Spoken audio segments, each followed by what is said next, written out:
Hey, welcome to React Roundup, the podcast where we keep you updated on all things React related. This show is produced by Top End Devs and Unvoid. Top End Devs is where we create top end devs who get top end pay and recognition while working on interesting problems and making meaningful community contributions. And Unvoid, which provides client friendly remote design and software development services. So clients only pay after the tasks are delivered and approved by the client. In today's episode, we will talk about the popularity of React it's basically about an article of a very special guest that I'm going to mention in a second that wrote an article titled Why React Won the Front End Race. My name is Lucas Paganini, your host in the podcast, and joining me in today's episode is Peter Osa Hello, everyone.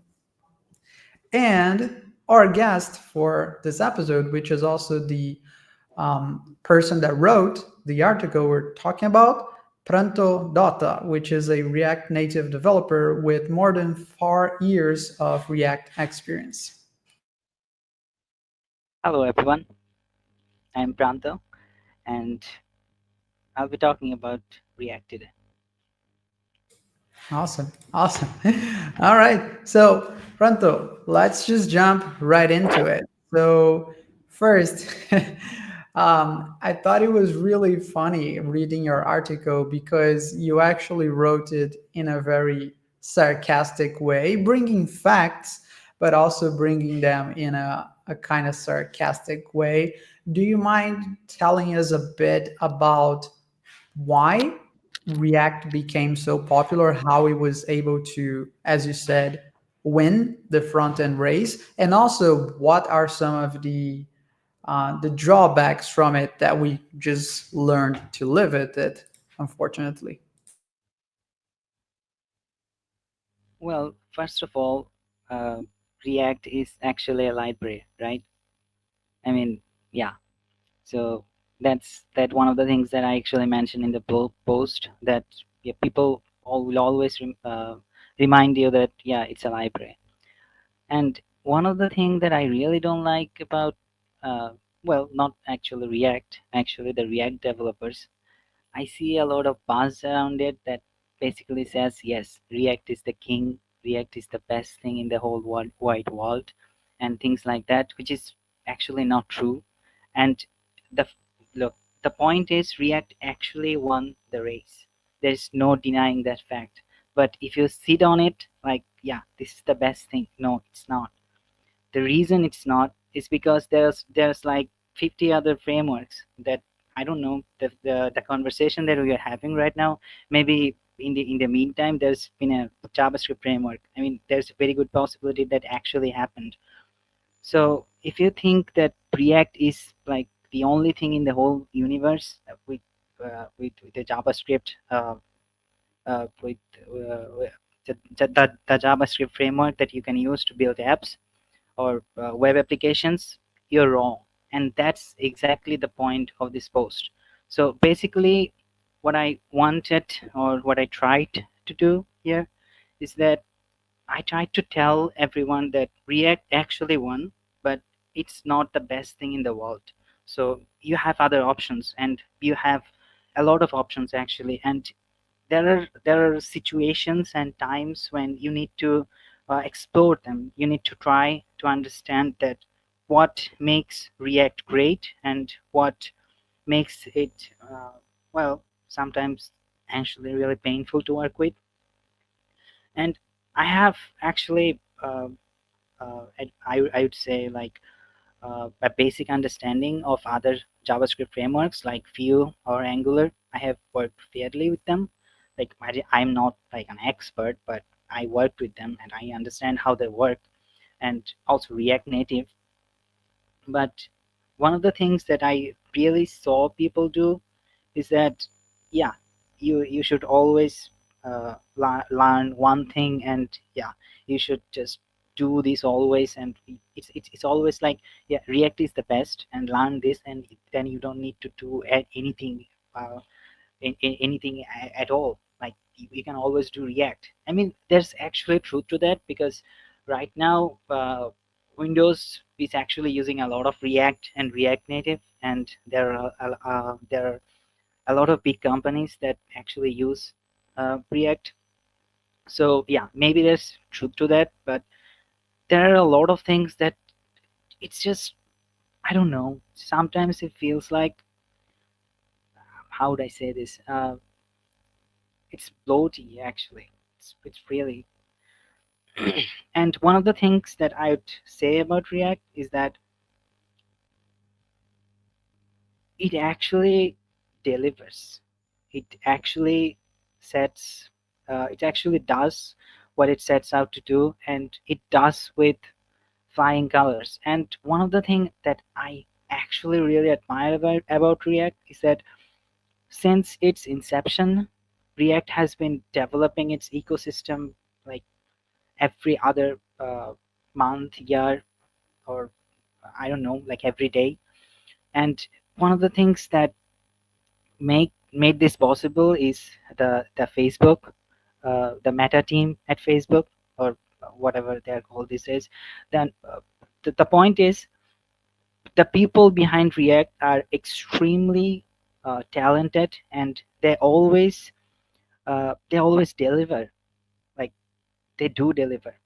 And to answer your questions about the drawbacks, one of the things I don't really like about React is that when you have like a really big project, like, I don't know, a lot of components maybe, then it becomes really hard to upgrade something. Or like, let's say you need to you need to change a specific thing, and you need to bring in all these other things into this. And when you have one single component, then you can update it easily. But when you have one component that depends on like 50 other components, that it becomes really hard to just update one single function. Like, let's say you have just one state, and that state is being used by 5 other components behind them, and let's say you need to update it in somehow. You need to update that somehow, and when you do that, there are like a lot of steps inside, and there are a lot of things inside that just re-renders for no reason. I mean, there's just because they depend on one single thing. I mean, there are a lot of ways that you can prevent this. And let's just say React is not the most performant framework, I'd say. And there are a lot of better ways to do this. But for what it's worth, React is actually good for what it does. Yeah. Yeah, no, I think that makes total sense. Like the fact that if you look at the actual scope of React, it really does what it's supposed to do. The problem is really the fact that a lot of people look at React and expect it to fix a lot of other problems in your application. When I say fix, it's more like, it's not really fix because it's not like it's originally broken. It's more like providing solutions, right? If you compare, for example, to Angular, which is a much more, much larger framework, it does so much more. Like internationalization, for example, there is no baked-in solution in React. Like, this is the way that you should handle internationalization. So if you want to support multiple languages, you got to decide which library, which solution you're going to use along with React to fix this problem. If you want to like do something more fancy to control your forms, then there are multiple different ways for you to do that, and you have to choose which one you want. So it's simple. I guess that, at least to me, what makes more people get drawn into React is the fact that because it is seen as a single library, it's also simpler to explain because the scope of what it does is smaller, right? You can read the entire React docs in maybe like 2-3 hours if you just sit through it and read. It's really straight to the point. And it's because it has a very specific set of problems that it solves. Whereas if you look into other frameworks, Vue.js, Solid, Angular, etc., their documentations are going to be more extensive, but that's also a reflection of the amount of things that they solve. And if you think that you're going to be free from those other problems, then you're just cheating on yourself because those problems eventually are going to come, and then you're going to, like, you never just use React, right? Like, you're always using React and a mix of a bunch of other libraries put together so that you actually have a framework. So I think that this ended up making React more interesting because it was easier to get started with it, but it also creates a lot of problems later because it is easy to learn because there are a lot of things that it does not address, and you will eventually have to address those things somehow. So yeah, at least to me, I would bet that that was one of the biggest reasons.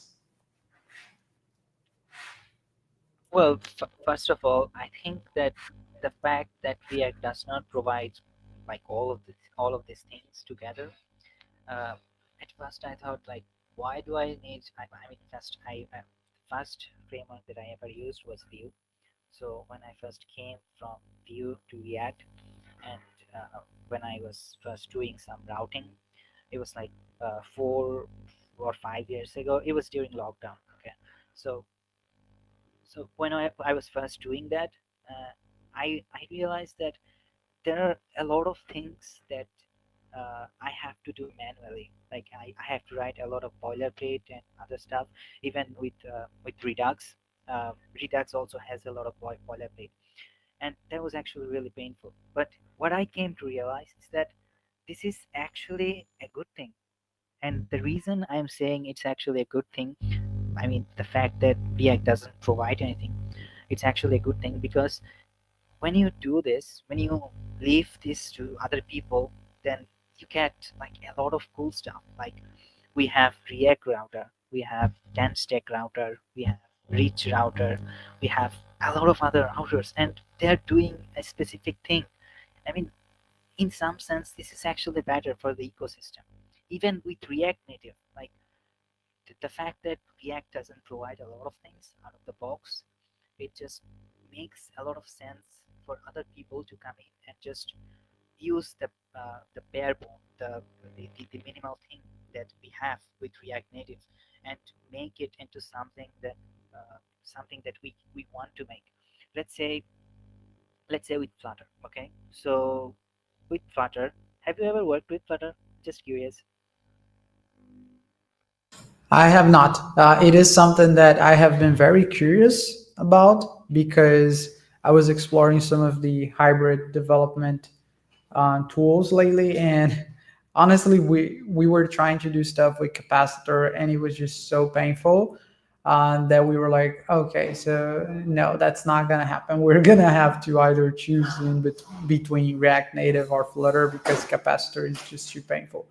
But we didn't get enough time to do the proper research on Flutter yet. So I would be very curious to also hear your thoughts on it, knowing that you're coming from this web dev perspective. So the point I was trying to make with Flutter is that they have a lot of things baked in the framework. Okay, like a lot. You, you don't need a library. Like that's how much things there are in the Flutter ecosystem, and that actually creates a problem. You know what problem? The problem it creates is that there are like, I mean, most of the apps that you see are built with Flutter. You can see them, you can look at them, you can look at these apps and tell, yeah, that this app is made with Flutter. I mean, trust me, I can. Just show me some pictures. I will tell you if they're made with Flutter. It's that easy. I mean, it's actually like, how would I say this? The thing, Flutter is actually really easy, and that's the problem. So when everyone tries to do the same thing with the same line of code. It just every app looks the same way. Like, I mean, have you noticed those GitHub README apps that people show, and they all look the same? That's because they are made with Flutter. And when someone shows you an app that was built with React Native, you don't have this. That's because React Native doesn't provide a specific set of rules to you. It just provides a view, and then you write your own thing. But with Flutter, you have let's say a container, and then you have a border radius and everything. And when you do this, everything looks the same. But it's not the same with React Native, and I think that's actually a good thing. That's one of the things actually React got it right. Even with Angular and Vue, they have their own router. Okay, so they don't like there's literally no other router in Angular or Vue. I don't know if Vue has any other router than Vue router. Sorry, the baked-in one. I'm not sure though, but I know that Angular doesn't have one. So I mean, there are other things with Angular that does have things like file-based routing and stuff. I forgot the framework name, but the point I'm trying to make here is that the fact that React didn't provide anything with its original library, it made other people make their own thing. And so we got a lot of stuff. We got Next.js, we got like Remix and TanStack, and I think this is actually a good idea, and I think React actually got it right. And to think that at first I thought like, why would I need to install another library just for routing? I mean, I really thought that. Okay, that does make sense in terms of Flutter. I think that Flutter also has a like I think we need to separate things a bit, because I think there's like this broader concept of something that is more opinionated and solves more problems versus something that is smaller in scope and leaves you with more options to do whatever you want. So like React is something that is more scoped and then lets you make choices afterwards. And Flutter and Angular are more opinionated and have their own way of doing things. But I think there's also like, I think we need to separate the idea from the actual examples, because Flutter and Angular, they are both very opinionated and they have their own set of ways of how to do things. But you don't have like the problems that you were mentioning with Flutter are not things that I believe are applicable for Angular. And I think part of that as well is because Flutter is also built on a programming language that is not very used outside of Flutter, right? Like who else uses Dart besides Flutter developers? Like I don't know anyone else that uses Dart for anything besides people that code with Flutter. But on the other hand, Angular is built to run on the web, and thus it is just JavaScript at the end. Well, it's actually TypeScript, but you get what I mean. At the end, it's just JavaScript. So you can still leverage the entire ecosystem of the web. You just have to sometimes add a few wrappers so that it just works inside Angular, right? But you can still leverage all the web, which I think is a big difference from Flutter, right? Like I would say that there's a lot of things that React developers, Vue developers, Angular developers, Solid developers, whatever, I think there's a lot that we can all share with, because it's just vanilla JavaScript, vanilla web development. So anything that is vanilla web development, anyone can use in any framework. The thing with Flutter specifically is that there isn't much that you leverage besides the things that were specifically built for Flutter. Would you say that that's true as well? Like, does that make sense, or do you disagree with this view? Because you have more knowledge of Flutter, so I might be wrong. No, actually, you're 100% right, and I think that one of the areas that this actually really shines. I'll give you a proper example. So I was working with uh, how do I say a project that has to be done in like a week. Okay, so it was like 4 or 5 months ago, and it had to be done like instantly. I didn't have time to test it properly. I didn't have to have enough time um, to make it like look good and stuff. Like it was just an app. It had just one specific functionality. Like it had um, a stopwatch, and it would work like a stopwatch. Okay, and it would record it would record the values, the laps, and some other stuff. Uh, and it was not actually that much complicated, but if I had to do that in React Native, I don't think I could have done that in a week, but I did it with Flutter in a week. That's because Flutter actually provides you with a lot of things that you can just work with, right? So I didn't need to to update a button. I just wanted a button that looks like a button. Okay, I just needed to get stuff done, and Flutter is actually really perfect for that. And Flutter actually have like a lot of functionality under the hood.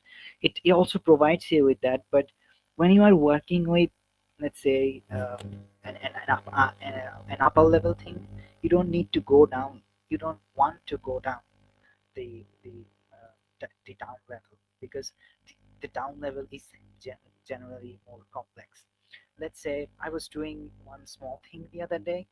I was just trying to make the border, border uh, in a how do I say this, a straight line, instead of just radius.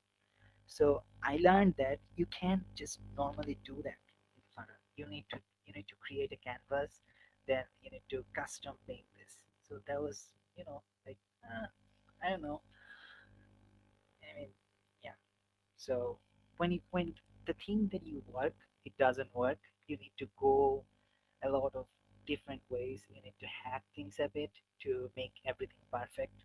You want to, but when you need to get stuff done, Flutter is actually really perfect for that. And that's, I think, you made a really good point there, because when it comes to Angular or Vue or React, let's say we have an animation library, like uh, what should I say? Framer doesn't work with it doesn't work with Vue or Angular. It only works with React. So let's say any frame animation library that actually works with all of them, because it internally uses JavaScript, or a library like D3JS or Swepper or anything like that, that actually works with all Vue, Angular, and React framework, because internally it's just JavaScript. It just works, right? So even though you don't have a specific library for Angular, you have one for React, then you can, I mean, if that specific library wasn't built for React, like it was built for JavaScript, then you can actually use it with JavaScript, with Angular or Vue, not just React. But most of the time, I actually saw a lot of libraries focus on React first, then move on to the other frameworks, which is actually a pretty common thing.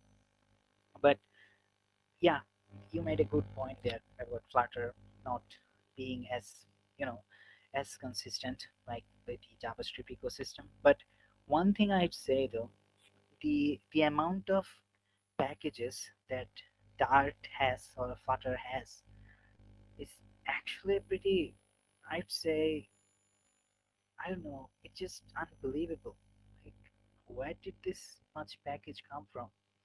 I mean, it's actually kind of weird, to be honest. Like, it's really big. The ecosystem is actually really big. There are a lot of people uh, developing libraries, and I don't see them on anywhere. Like, I don't see them on YouTube. I don't see them on any podcast. I don't see them on like YouTube comments. There are a lot of people on YouTube comments saying yes, React is the best and React Native is this and that. But I don't see a lot of people talking about Flutter. But when I go to the package store, the Dart, I think pub.dev, So when I go there, I see a lot of packages, which is like, where did this come from? And one other thing I'd like to say, this doesn't mean that the fact that React has a lot of packages doesn't mean they always work. I'll give you a proper example. So last year I was working with a project with NFC. Do you have any idea with NFC? Yeah, Yep. yeah. So with NFC, you need the native support, right? You can't do anything with JavaScript there. Oh, sorry.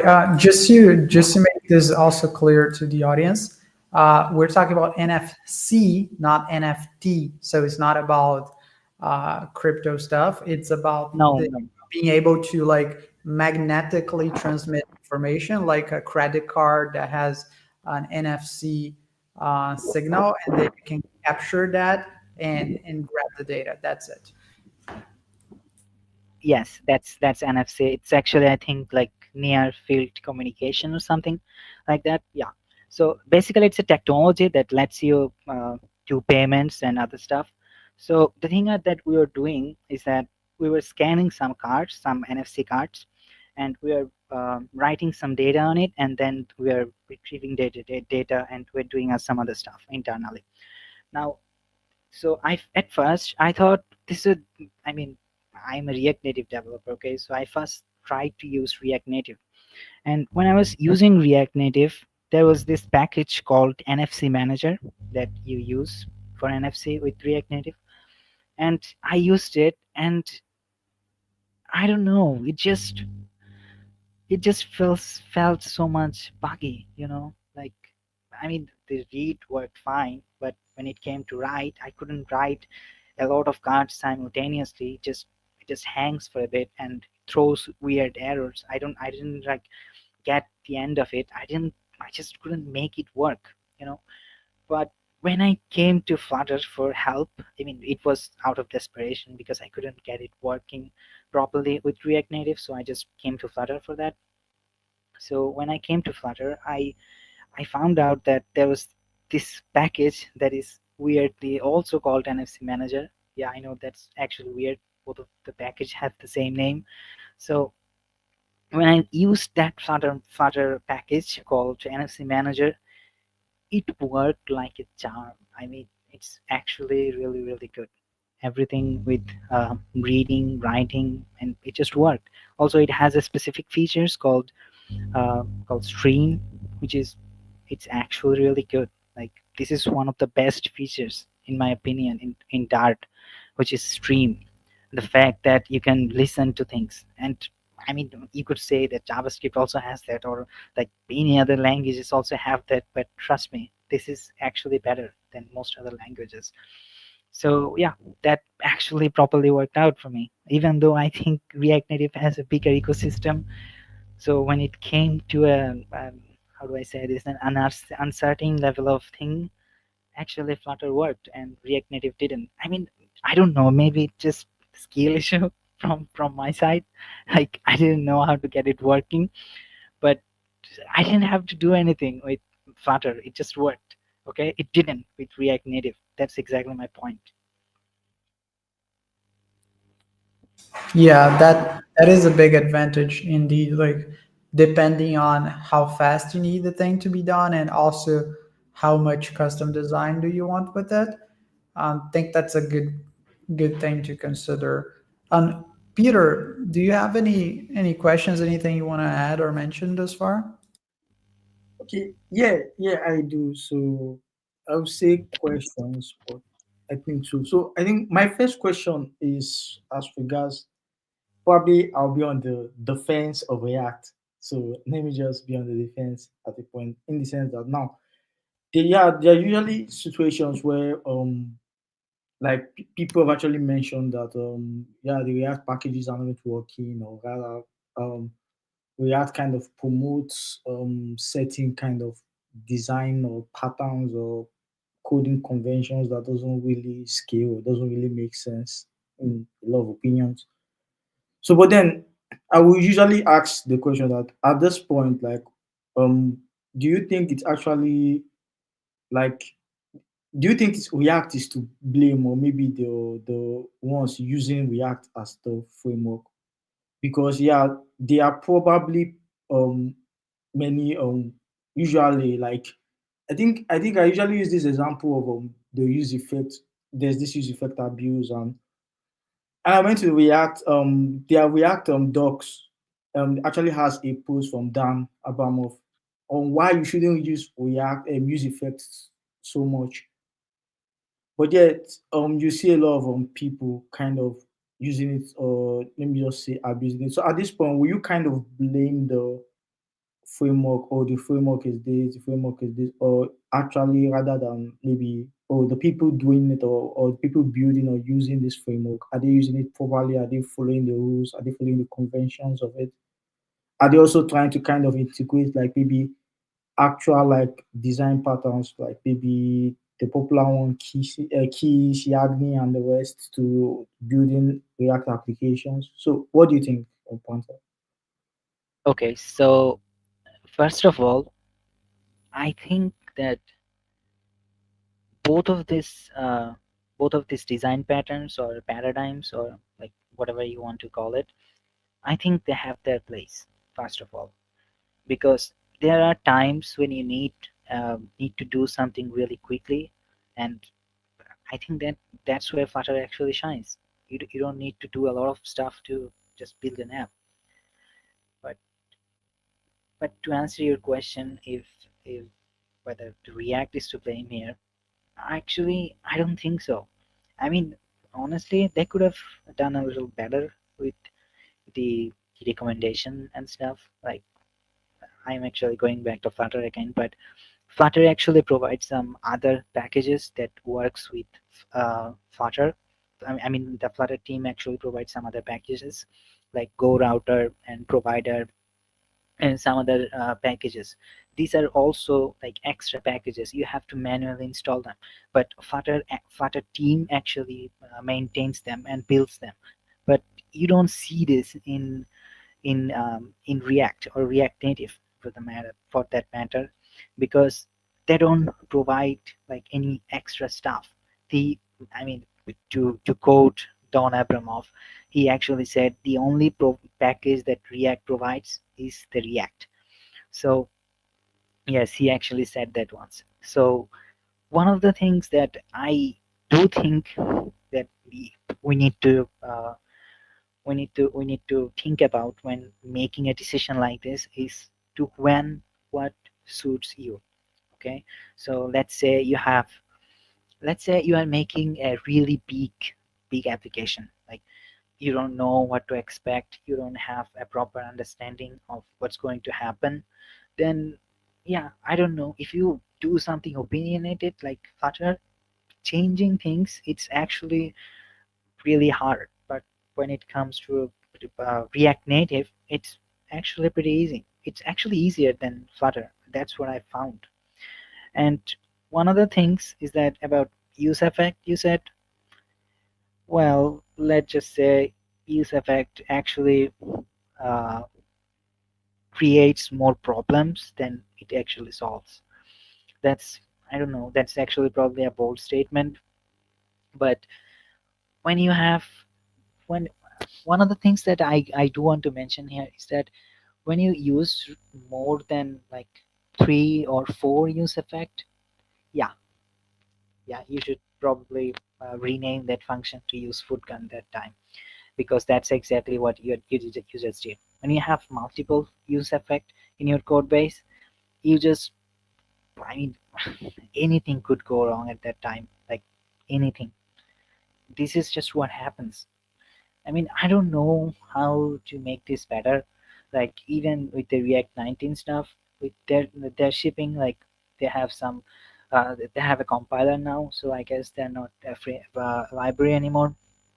But even with that, I don't see any improvement with use effect, and I don't know what improvement could they provide. I don't see a proper solution to this problem at all. Yeah. Okay, yeah, okay, yeah. I actually get that as well. But then, one thing about React is that React itself is not opinionated, right? So it's I think it's and that's kind of like a blessing and a curse depending on the requirements or your requirements or anyone's requirements, right? So there are people who kind of like kind of maybe a streamlined pattern and like yeah they do want to follow or they do want a like a framework, something that kind of have everything together and then kind of follows a specific pattern.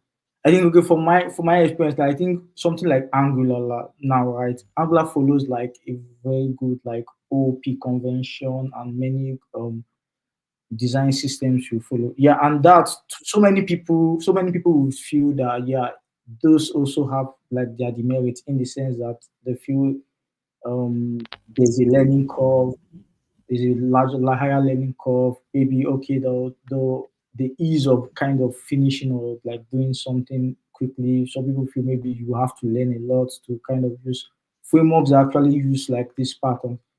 But then React kind of gives you like a framework, more it's just more like a canvas. Oh, this is just what you need to do, and you could build anything you want based on your imagination. And yeah, that has actually created its own demerits in the sense that of what many people usually see as like kind of I won't really say it's like an abuse of the framework where or the library where so many people use that to kind of they don't follow like actual patterns and conventions plus and they kind of abuse the use of libraries, which we actually mentioned, because there are certain like okay, there are certain things that people feel that oh should be in library, but you could actually do it with just like JavaScript. It's a JavaScript inclined thing, right? So I don't know. So the why I'm explaining this is that now in this kind of with this kind of concepts now, right? It's like it's React itself to blame rather than then, but rather how like how people adopt it. It's actually the problem, because I think that's just the main thing I'm trying to kind of um push out. Like okay, yeah, everything has its merits and demerits, but I think it's based on how you use it or how the developers use it. Yeah. So what do you say? Yeah, what do you say? Well, first of all, the fact that React is unopinionated means that you can do anything with React or React Native for that matter. But at the same time, I mean, I don't know. I will answer your question on the blame, but first, I don't know. React Native doesn't even have a select component. Like you need a library to select something, or you need to create like select, form select. When you click on something, a drop down appears. React doesn't have anything like that. React Native, sorry, React Native doesn't have anything like that. You need to create your own component to make that happen, or just install a third party library. I mean, why?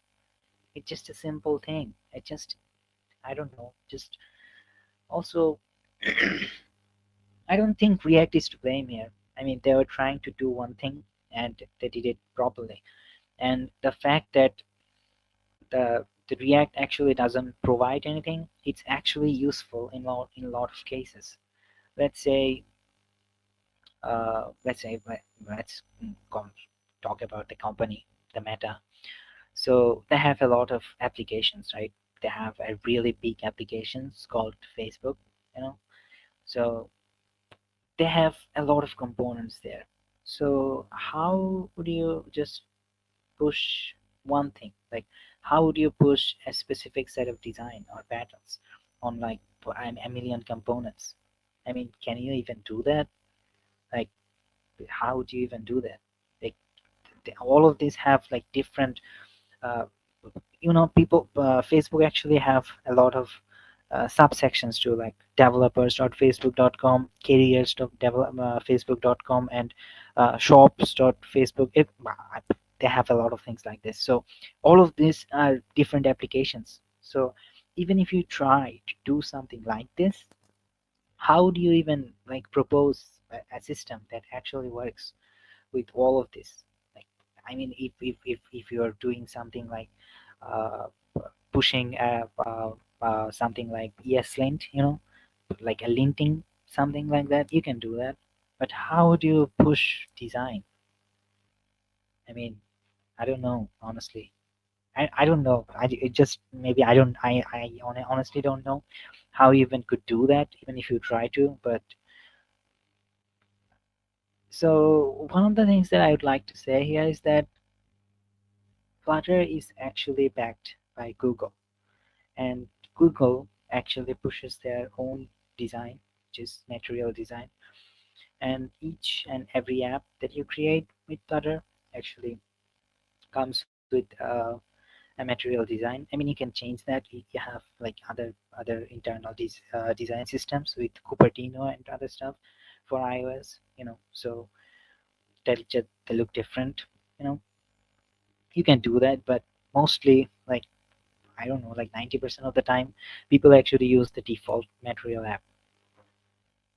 So they're pushing something, and I think that both of these approaches actually works, and that both of them have their place in this, and we just have to decide when to use which. And yeah, that's about it.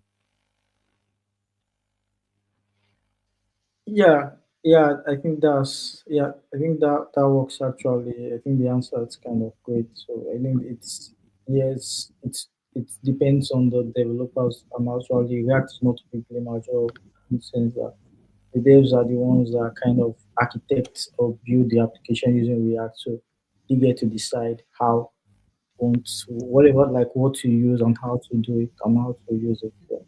So like Lucas, do you have any observation?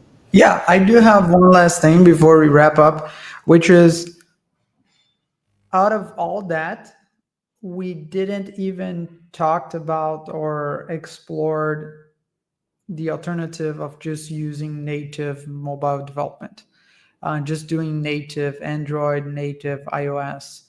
And I just wanted your opinion on that, Pananto, because I think this definitely uh, generates a lot of polemic, right? Like a lot of people have different opinions about that. But I think there are people that believe that we should prefer native apps and people that think we should prefer hybrid apps. I'm not even talking about Flutter versus React Native. I'm just talking about hybrid versus native on mobile. And I just wanted to hear your thoughts. Do you think that there's still space and reasons to go with native development in 2024, or let's just say 2025, because we're already ending 2024, right? So in 2025, do you think there's still reasons to go with native iOS and Android development, or this is the past and we should definitely go with hybrid independently of it being Flutter or React Native? Actually, there's been an interesting project called Kotlin Multi-Platform. Have you heard about it? No, sorry, I couldn't understand. How, what's the name? Kotlin Multi-Platform Oh, from Kotlin JetBrains. project. Okay. Yeah, it's actually Kotlin multi-platform. So basically, it's like React. Sorry, it's like React Native for Flutter, but you write code with Kotlin. And the thing with this is that the Android developers, the existing Android developers, already knows. Okay, they already know Kotlin. That they are working with Kotlin every day. They're working with Compose. Compose is the system where you write components in with native Android development. Normal component. You write them with Compose. So let's say you are an Android developer, right? And you can develop apps with just Kotlin, and uh, you will write it once, and everything else just works in an iOS device too. And I think that's actually pretty good. Like in Android, you get the existing thing, like the exact same thing, the exact same experience like a native Android app. But on iOS, you actually get the uh, the the exact same app. But the problem with this is that on iOS it's not actually native, but you do have the capacity to write native code. So to answer your question, whether we should use native or a cross-platform framework, I would say again, one of the things that one of the things that I found out is that if your project uh, grows to a certain point, like let's say you have a project that you've been working with like 1 year, 2 year, 3 year, there will come a time when you need to work something. You need to work with the native libraries or the native system. Like both of these platforms, like Flutter and React Native, they both provide stuff like modules, and Flutter has something called channels that you can communicate with the native layer. Like you can execute Kotlin code for Android and Swift code in iOS. Both of these framework actually have that. But my point is, there will come a time when you, if your project is big enough, that's important by the way. If your project is big enough, there will come a time when you need to work something with native. So either you like it or not, you just have to use native. Okay, so I mean, at this with this, you could argue that why not build the app with the native thing? Well, the thing here is that you are not going to develop any app as fast as you can with cross-platform frameworks like React Native or Flutter if you're doing it with uh, native native Android or native iOS. You're never going to be able to do that. So that's because both of these languages like Kotlin and Swift, they're actually, well, they actually have a lot of similarities, but they're different. Their whole system is different. Android works in a certain way, iOS works in another way. I mean, if you ever worked with like specific native permissions, like Android doesn't care about most of the permissions, but when you're working with iOS, you need to set specific things in specific order to just keep everything working. So it's really painful at times. And if you're not using something like Flutter or React Native, it's really hard to do that. But at the same time, there will come a time when you do need to use the native features. So yeah, I mean, again, that actually depends on what you're trying to do. If you like you said, the hybrid architecture is actually pretty good, I think, because you have both the native options, and the cross-platform applications, and you're doing specific stuff. That's actually what Facebook does. Facebook, Messenger, and like other Instagram and other apps like this, they're hybrid apps. They have both the React Native system and some native code inside, and that makes them them the hybrid apps. And yeah, so to answer your question properly, I would say think about what you're doing. If you think your project is like anything, like I a few moments ago I was talking about NFC. If your project is something like this that needs to communicate with the native layer, then I think you're actually better off writing something like uh, uh, writing the app logic totally from the scratch in native, even though it will take some time. It will actually take more time, but in the end, it will make your app more accessible. And also, one of the things which is actually really important is performance. You're never gonna get the performance from cross-platform apps like you would get from the native apps. Like, I mean, how could you, right? It's not possible. But that being said, Flutter is actually pretty fast. I mean, React Native isn't, but Flutter is. Flutter is actually pretty fast. So I mean, who's gonna uh, see the difference between milliseconds, right?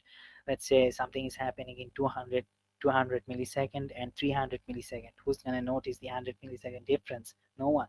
That's so. So, yeah.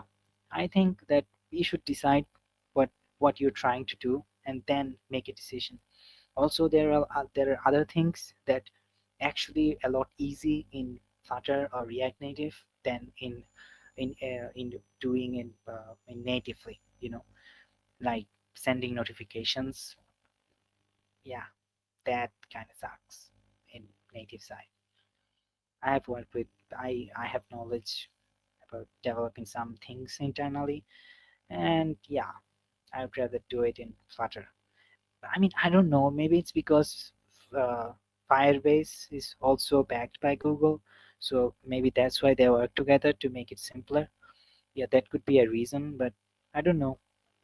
I just found it more easy in Flutter than in native side. Again, that that could be my skill issue, but yeah, that's my opinion. If you have something really big, something really complex, then yeah, you're probably good at native. But just if you don't need that all that native stuff, you just working with a specific thing. So recently I worked with an app. I developed an app actually for our HR department. And if you think about the HR department, they're never gonna need any native features, right? I mean, what are they gonna do? Scan us? So yeah, they're never gonna need those features. So Flutter is probably really good for them. I mean, I could just do some fancy animation and stuff. So yeah, that's my point. You need to think about what you're trying to do and then choose what suits you the best. Makes sense. Makes sense. All right, dude. Thank you so much. This has been a really valuable episode. And yeah, it was a pleasure to have you. Let's do some quick promos and then we can wrap this up. On my end, I am going to just promote the companies that produce this show. So, Top End Devs and Envoy. Top End Devs has a lot of other podcasts as well. So, if you're interested in some other frameworks, some other technologies, definitely check out some of the other podcasts from Top End Devs.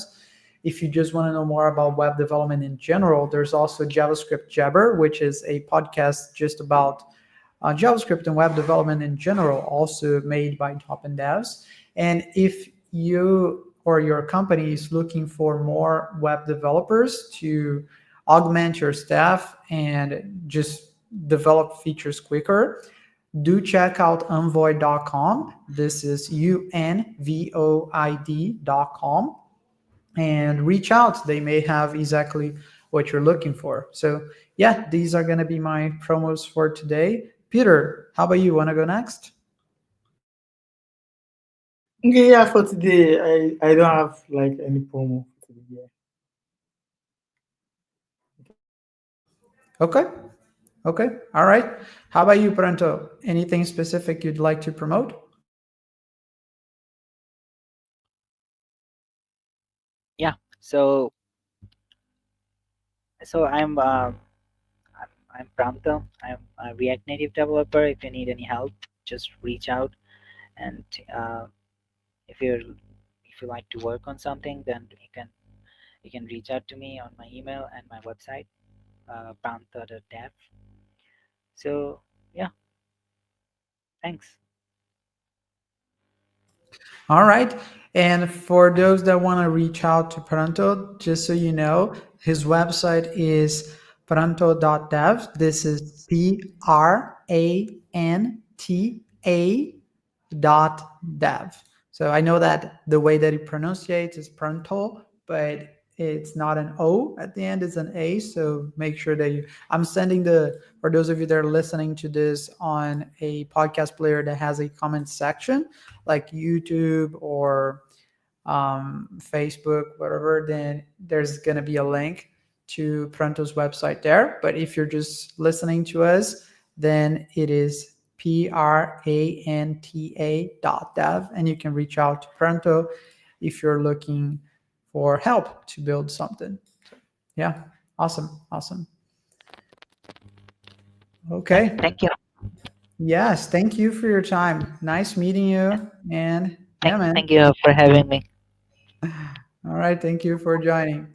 Thank you, everyone. Thank you for sticking up until the end of the show. and I will see you on the next one.